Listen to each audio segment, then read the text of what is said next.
Jeremiah chapter 9. Oh, that my head were a spring of water, and my eyes a fountain of tears. I would weep day and night for the slain of my people. Oh, that I had in the desert a lodging place for travellers, so that I might leave my people and go away from them. For they are all adulterers, a crowd of unfaithful people. They make ready their tongue like a bow to shoot lies. It is not by truth that they triumph in the land. They go from one sin to another. They do not acknowledge me, declares the Lord. Beware of your friends. Do not trust anyone in your clan, for every one of them is a deceiver, and every friend a slanderer. Friend deceives friend, and no one speaks the truth. They have taught their tongues to lie. They weary themselves with sinning. You live in the midst of deception. In their deceit they refuse to acknowledge me, declares the Lord. Therefore this is what the Lord Almighty says. See, I will refine and test them, for what else can I do because of the sin of my people? Their tongue is a deadly arrow. It speaks deceitfully. With their mouths they all speak cordially to their neighbors, but in their hearts they set traps for them.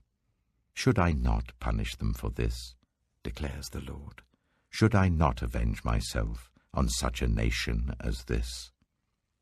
I will weep and wail for the mountains, and take up a lament concerning the wilderness grasslands. They are desolate and untravelled, and the lowing of cattle is not heard. The birds have all fled, and the animals are gone.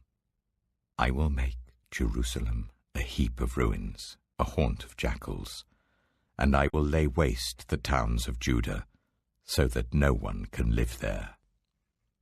Who is wise enough to understand this? Who has been instructed by the Lord and can explain it? Why has the land been ruined and laid waste like a desert that no one can cross? The Lord said, It is because they have forsaken my law, which I set before them. They have not obeyed me or followed my law. Instead, they have followed the stubbornness of their hearts. They have followed the Baals, as their ancestors taught them. Therefore this is what the Lord Almighty, the God of Israel, says. See, I will make this people eat bitter food and drink poisoned water. I will scatter them among nations that neither they nor their ancestors have known, and I will pursue them with the sword until I have made an end of them. This is what the Lord Almighty says. Consider now, call for the wailing women to come, send for the most skillful of them. Let them come quickly and wail over us till our eyes overflow with tears and water streams from our eyelids. The sound of wailing is heard from Zion. How ruined we are! How great is our shame! We must leave our land because our houses are in ruins. Now, you women, hear the word of the Lord. Open your ears to the words of his mouth. Teach your daughters how to wail. Teach one another a lament. Death has climbed in through our windows and has entered our fortresses. It has removed the children from the streets and the young men from the public squares. Say, this is what the Lord declares. Dead bodies will lie like dung on the open field, like cut corn behind the reaper, with no one to gather them. This is what the Lord says. Let not the wise boast of their wisdom, or the strong boast of their strength, or the rich boast of their riches. But let the one who boasts about this, that they have the understanding to know me, that I am the Lord who exercises kindness, justice, and righteousness on earth, for in these I delight, declares the Lord. The days are coming, declares the Lord, when I will punish all who are circumcised only in the flesh, Egypt, Judah, Edom, Ammon, Moab, and all who live in the wilderness in distant places. For all these nations are really uncircumcised, and even the whole house of Israel is uncircumcised in heart. Jeremiah chapter 10. Hear what the Lord says to you, people of Israel. This is what the Lord says. Do not learn the ways of the nations, or be terrified by signs in the heavens, though the nations are terrified by them, for the practices of the peoples are worthless. They cut a tree out of the forest, and a craftsman shapes it with his chisel. They adorn it with silver and gold. They fasten it with hammer and nails, so that it will not totter. Like a scarecrow in a cucumber field, their idols cannot speak. They must be carried, because they cannot walk. Do not fear them. They can do no harm, nor can they do any good. No one is like you, Lord. You are great, and your name is mighty in power. Who should not fear you, King of the nations? This is your due. Among all the wise leaders of the nations, and in all their kingdoms, there is no one like you. They are all senseless and foolish. They are taught by worthless wooden idols. Hammered silver is brought from Tarshish, and gold from Euphaz. What the craftsman and goldsmith have made is then dressed in blue and purple, all made by skilled workers. But the Lord is the true God. He is the living God, the eternal King. When he is angry, the earth trembles. The nations cannot endure his wrath. Tell them this, these gods, who did not make the heavens and the earth, will perish from the earth and from under the heavens. But God made the earth by his power. He founded the world by his wisdom and stretched out the heavens by his understanding. When he thunders, the waters in the heavens roar. He makes clouds rise from the ends of the earth. He sends lightning with the rain and brings out the wind from his storehouses. Everyone is senseless and without knowledge. Every goldsmith is shamed by his idols. The images he makes are a fraud. They have no breath in them. They are worthless, the objects of mockery. When their judgment comes, they will perish. He who is the portion of Jacob is not like these, for he is the maker of all things, including Israel, the people of his inheritance. The Lord Almighty is his name. Gather up your belongings to leave the land, you who live under siege. For this is what the Lord says. At this time I will hurl out those who live in this land. I will bring distress on them, so that they may be captured. Woe to me because of my injury. My wound is incurable. Yet I said to myself, this is my sickness, and I must endure it. My tent is destroyed. All its ropes are snapped. My children are gone from me and are no more. No one is left now to pitch my tent or to set up my shelter. The shepherds are senseless and do not inquire of the Lord. So they do not prosper, and all their flock is scattered. Listen, the report is coming. A great commotion from the land of the north. It will make the towns of Judah desolate, a haunt of jackals. Lord, I know that people's lives are not their own. It is not for them to direct their steps. Discipline me, Lord, but only in due measure, not in your anger, or you will reduce me to nothing.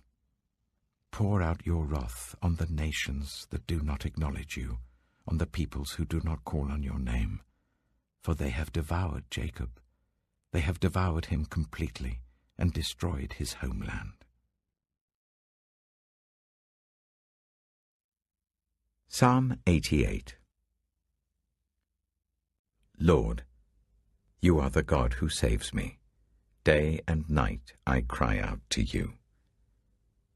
May my prayer come before you.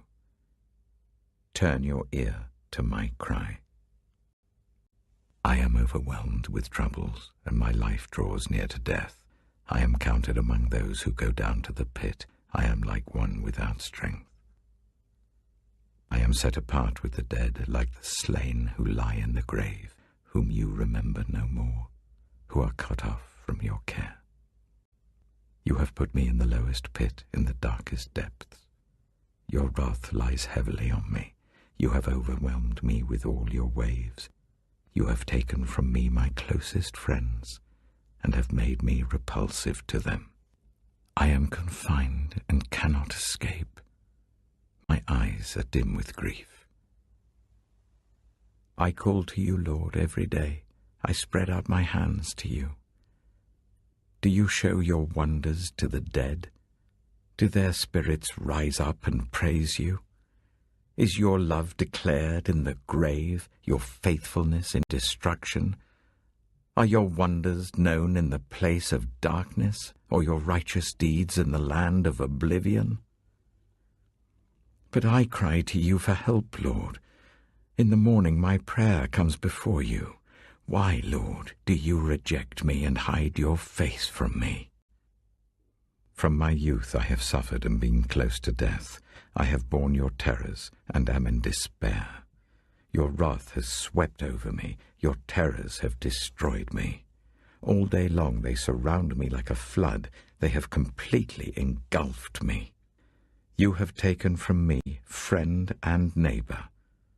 Darkness is my closest friend.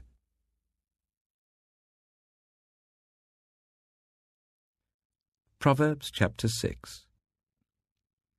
My son, if you have put up security for your neighbor, if you have shaken hands in pledge for a stranger, you have been trapped by what you said, ensnared by the words of your mouth. So do this, my son, to free yourself, since you have fallen into your neighbor's hands. Go to the point of exhaustion and give your neighbor no rest. Allow no sleep to your eyes, no slumber to your eyelids. Free yourself, like a gazelle from the hand of the hunter, like a bird from the snare of the fowler.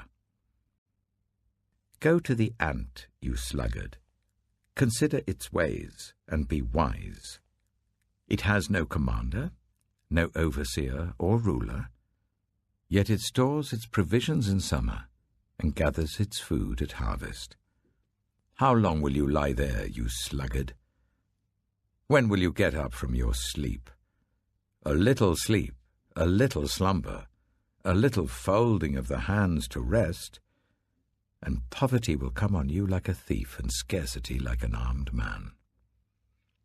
A troublemaker and a villain, who goes about with a corrupt mouth, who winks maliciously with his eye, signals with his feet and motions with his fingers, who plots evil with deceit in his heart, he always stirs up conflict.